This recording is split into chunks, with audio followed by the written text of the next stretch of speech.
Hi and welcome. Today I want to begin a 3-part series talking about ways to manage and even overcome stress, anxiety and depression. It's a topic I've been wanting to talk about for some time because I think it's a very important one, particularly now, because in recent years there's been a huge increase in the number of everyday people who are dealing with high levels of stress and anxiety and depression. And COVID-19 and lockdowns have only added to this increase.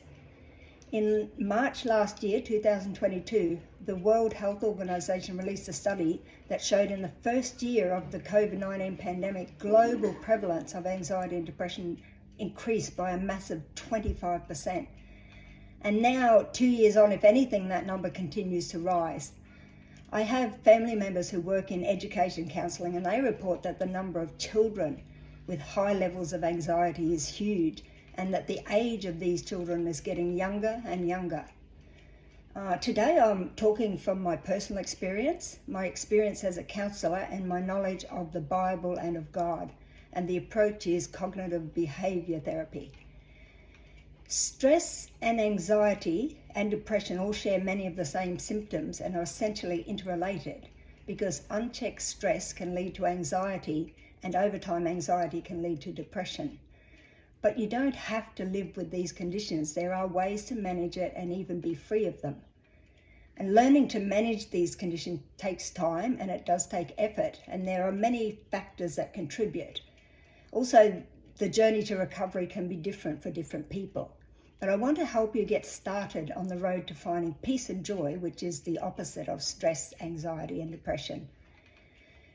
I'm not talking about the distress caused by major life events such as loss and death and so forth, although it's not a place that anyone should stay for prolonged periods. It's going to take time to work through those. I'm talking about people who aren't coping with normal everyday life. One of the major strategies for managing stress, anxiety and depression is learning to be aware of your thinking. Then rather than letting your thoughts run wild, you train yourself to discipline or take control of your thoughts. Nearly always, stress, anxiety and depression are rooted in fear that something bad might happen. Experts have said that something like 85% of our fears never come to pass, which essentially means that most of the things that we worry over will never happen. It's kind of a waste of 85% of my time if I'm a worrywart. You can think of it as a discipline where instead of letting fear and negative thoughts come into your mind and grow, telling you that everything is doom and gloom, you learn how to stop that thought before it grows and grows into a downward spiral of awful thinking. From my own experience, where in the past my natural inclination was to focus on fear and dark thoughts, it always took me down, and many times I would spend a whole day in a dark, morbid place that began as a single negative thought. I've since learned to stop that first negative thought, to give it to God and to focus on something more positive. I'm not talking about denying bad things that happen. I'm talking about dwelling on bad things until I can see nothing positive. I'm also talking about going down memory lane again and again until I end up having a giant pity party. What I discovered is with this type of thinking, nothing changes and it helps nothing. All it does is make us miserable, and sometimes it drags other people around us down as well. That was the sort of person I used to be. I wasn't a happy person. I was pretty miserable. But I'm so thankful to God who loved me and met me in that place and began to teach me that that was not his plan for me. And I thank God so much that now I'm a happy, positive person who lives in peace and joy. If you're a believer in Jesus Christ, I want to remind you that God has given you supernatural power to be changed and renewed in the thinking of your mind. The scripture for that is Ephesians 4:22-24. And God will help you to do that. When we change the way we think, we change the way we feel, because negative thoughts make us feel bad and positive thoughts make us feel happy.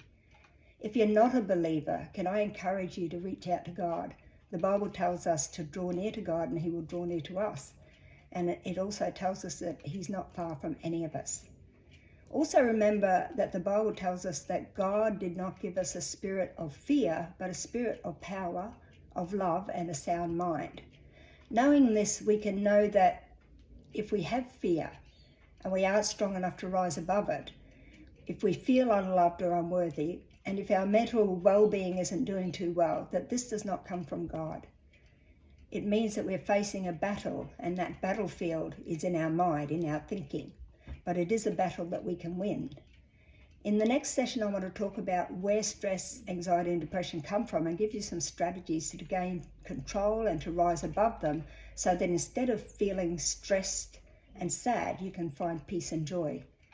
Jesus said these incredible words, "Come to me, all you who are weary and burdened, and I will give you rest. Take my yoke on you and learn from me, and you will find rest for your souls. For my yoke is easy and my burden is light." And that's found in Matthew 11:29-30. God didn't design us to carry heavy loads. He wants us